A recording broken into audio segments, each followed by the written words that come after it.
Bonsoir à toutes et à tous. Merci de vous informer sur Golden Sud TV. À présent, les titres de ce journal. CAN Côte d'Ivoire 2023.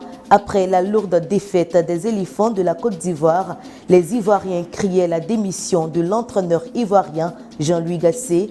Finalement, le sélectionneur a présenté sa démission au président de la Fédération ivoirienne de football, Idriss Diallo, démission qui a été acceptée. La Côte d'Ivoire a cru à une qualification dite miracle. Le mercredi, grâce à la victoire du Maroc, elle se qualifie pour les huitièmes de finale avec son rang de meilleur troisième de la poule A. Le programme des matchs de la huitième de finale est connu. Chaque équipe qualifiée connaîtra son adversaire et le stade où aura lieu leur rencontre.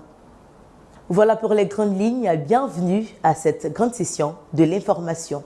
Démarrons par la CAN Côte d'Ivoire 2023, Jean-Louis Gasset n'est plus le sélectionneur des éléphants de la Côte d'Ivoire car il a déposé sa démission à la Fédération ivoirienne de football. L'ex-footballeur international Hermès Faé assurera l'intérim. L'information a été rendue publique le mercredi dernier, suivant ce commentaire de Vince Kofi. Après la cinglante défaite de la Côte d'Ivoire face à la Guinée équatoriale au stade des BP en Abidjan 04 le 22 janvier, l'entraîneur des Ivoiriens Jean-Louis Gasset a présenté le soir même sa démission à Yacine Idriss Diallo, le président de la Fédération ivoirienne de football, FIF. Le sélectionneur français de la Côte d'Ivoire, Jean-Louis Gasset, a été démis de ses fonctions ce mercredi 24 janvier, a annoncé un communiqué de la FIF qui dit ceci. Le président de la FIF et son comité exécutif informent les associations membres, le public sportif, la presse nationale, internationale et l'ensemble des supporters de l'équipe de football de Côte d'Ivoire qu'il ait mis fin au contrat du sélectionneur-entraîneur Jean-Louis André Lucien Gasset et son adjoint Ghislain Marie-Joseph Printemps pour résultats insuffisants conformément au contrat d'objectifs qu'il est lié à la FIFA. Selon le communiqué, Jean-Louis Gasset est remplacé par Hermès Faé, le sélectionneur-entraîneur adjoint qui assurera l'intérim en attendant l'ouverture d'une procédure de recrutement du nouveau sélectionneur ivoirien. Que pense la population ivoirienne de cette décision? Nous avons interrogé certains, on les écoute. Il n'a pas d'expérience. Depuis que ça a commencé, même la Côte d'Ivoire ne joue rien. Premier match dans l'ouverture, depuis qu'on a marqué, j'ai pas de chance. Nous, on n'a rien joué. Deuxième match, c'est la même chose, nous n'avons rien joué. Et le troisième match, oui, ça nous a soupiré. La Guinée équatoriale nous a gagné. Depuis qu'on Côte d'Ivoire joue, la Guinée équatoriale nous a jamais gagné. Mais nous avons gagné. Les sans expérience, c'est normal qu'il s'en va, il n'a pas d'expérience. Donc s'il veut partir, il n'a pas parti. Je voulais m'adresser un peu aux Ivoiriens. Parce que le match de football, il faut dire que le football a évolué aujourd'hui dans tous les pays.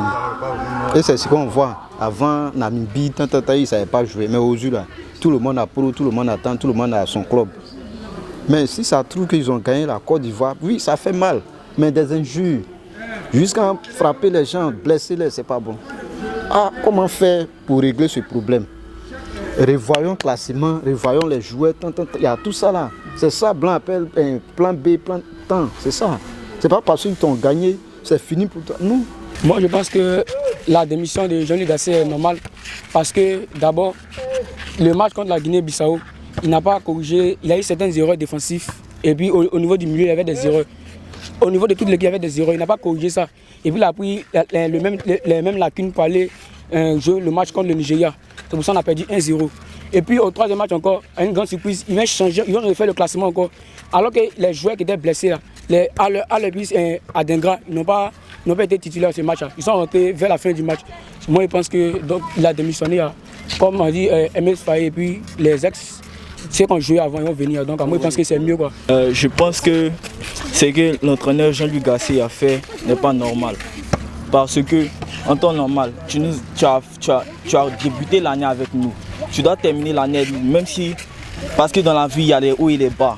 On doit continuer, malgré, même si c'est dur. Il doit redoubler d'efforts, il doit les entraîner, il ne devait pas démissionner. Comptons fortement sur la victoire du Maroc face à la Zambie. Les Ivoiriens ont manifesté hier, mercredi 24 janvier, la victoire du Maroc et leur qualification pour la huitième de finale. On regarde ce reportage de Anjamon Pacom et Jean Cablan. Le public est en extase après le match Maroc-Zambie qui finit en beauté par la victoire des Marocains et c'était la prière des Ivoiriens car leur victoire conduirait à la qualification des éléphants. Ah oui, ça n'a pas été facile mais vraiment on remercie Dieu le Maroc nous a fait grâce. Voilà, la vie c'est ça. C'est que sur l'éléphant, ils ont fait au moins un pas pour avoir au moins 3 points. Le reste là, vraiment, ça s'est passé dans la mer du Maroc. On dit Dieu merci à les Marocains. J'ai été très contente pour la qualification. Je ne croyais pas, mais Dieu a fait son travail. Dites-leur que j'ai problème de cœur. Donc, ils n'ont qu'à nous faire faveur. Parce que faut pas, ils vont nous tuer. J'étais vraiment très opportuniste parce que en tant que connaissant de la chose footballistique, c'est pas une première histoire qu'une équipe sort du 3e groupe ou bien du rang classé 3e pour se retrouver même finaliste et détenteur du trophée. Ouais, quelque part j'avais cette crainte, mais quand je sais que le football est une science aléatoire, est une science qui n'a pas une logique en elle-même, donc c'est un jeu, forcément. La chance pourrait jouer avec moi quand même. Exactement. Donc c'est sur ces points, je me suis arrêté. Désormais, la Côte d'Ivoire est qualifiée pour les 8e de finale. L'équipe serait entraînée par l'ex-footballeur international MS Faye, assurant le rôle d'entraîneur par intérim pour la suite de la CAN 2023. Bonne chance aux éléphants. Après les matchs de qualification, 8 nations tombent, 16 équipes sont qualifiées. Qui sont ces équipes qualifiées? Élément de réponse dans ce reportage de Vince Kofi. Débuté le 13 janvier 2024, ce sont 24 nations qui se qualifient pour cette 34e édition de la Coupe d'Afrique des Nations pour tenter de décrocher la coupe. Voici les équipes qui ont réussi à passer le cap des qualifications et de se loger dans la prochaine étape qui est les 8e de finale. Dans la poule A, le Nzalang national de la Guinée équatoriale, les Super Eagles du Nigeria, les éléphants de Côte d'Ivoire. Dans la poule B, les requins bleus du Cap-Vert, les pharaons de l'Égypte. Dans la poule C, les lions de la Teranga du Sénégal, les lions indomptables du Cameroun et le Style national de la Guinée. Dans la poule D, les Palancas Negras d'Angola et les étalons du Burkina Faso, les Mourabitoun de la Mauritanie. Dans la poule E, les Aigles du Mali, les Braves Warriors de la Namibie, les Bafana Bafana de l'Afrique du Sud. Dans la poule F, les Lions de l'Atlas du Maroc, les Léopards de la RDC. Notons que la CAN 2023 prendra fin le 11 février 2024. Pour rappel, les entraîneurs de l'Algérie, la Gambie, le Ghana et la Côte d'Ivoire ont démissionné et été limogés. À l'approche des matchs à élimination directe, à commencer par les 8e de finale, le programme des rencontres a été établi. Qui sont ces équipes qui s'affrontent? Vince Kofi nous fera le point dans ce commentaire. Les choses sérieuses commencent dans la Coupe d'Afrique des Nations CAN avec aucune chance de repêchage. Les équipes qui s'inclineront face à leurs adversaires quitteront directement la compétition. Plusieurs équipes nationales ont validé leur ticket pour les 8e de finale. Le programme complet des 8e de finale de la CAN 2023 s'établit comme suite. Le 27 janvier 2024 au stade de la Paix à Bouaké, l'Angola affrontera la Namibie. Le 27 janvier 2024 au stade Félix Houphouët-Boigny à Abidjan, le Nigeria sera face au Cameroun. Le 28 janvier 2024 au stade Alassane Ouattara d'Ebimpe, la Guinée équatoriale sera face à la Guinée. Le 28 janvier 2024 au stade Laurent Pokou à San Pedro, l'Égypte fera face au RDC. Le 29 janvier 2024 au stade Félix Houphouët-Boigny à Abidjan, le Cap-Vert sera face à la Mauritanie. Le 29 janvier 2024 au stade de Yamoussoukro, le Sénégal affrontera la Côte d'Ivoire. Le 30 janvier 2024 au stade Laurent Pokou à San Pedro, l'Afrique du Sud sera face au Maroc. Et enfin, le 30 janvier 2024 au stade Amadou Gon Coulibaly à Korogo, le Burkina Faso affrontera le Mali.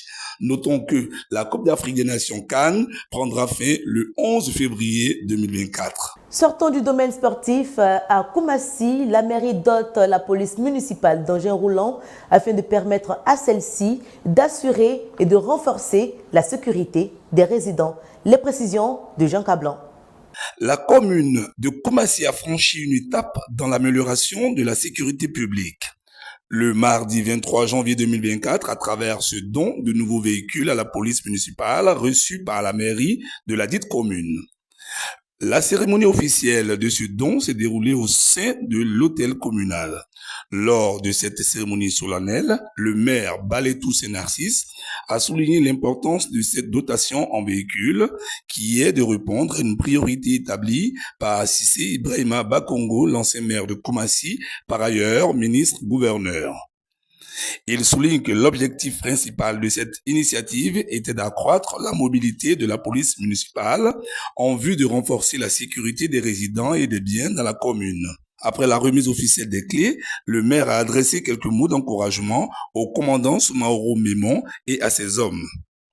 Le commandant Soumaoro Mémon, quant à lui, a exprimé sa gratitude au maire, les adjoints et le ministre-gouverneur Cissé Ibrahima Bakongo pour cette importante dotation. Il a par la suite assuré que la police municipale en ferait un bon usage. Voilà qui met un terme à ce journal. Merci à toute l'équipe de réalisation et merci à vous de nous avoir suivis. L'information continue sur la meilleure des TV, Golden Sud TV. Bonne chance à toutes ces équipes qualifiées pour la 8e de finale, surtout aux éléphants de la Côte d'Ivoire. Force à vous.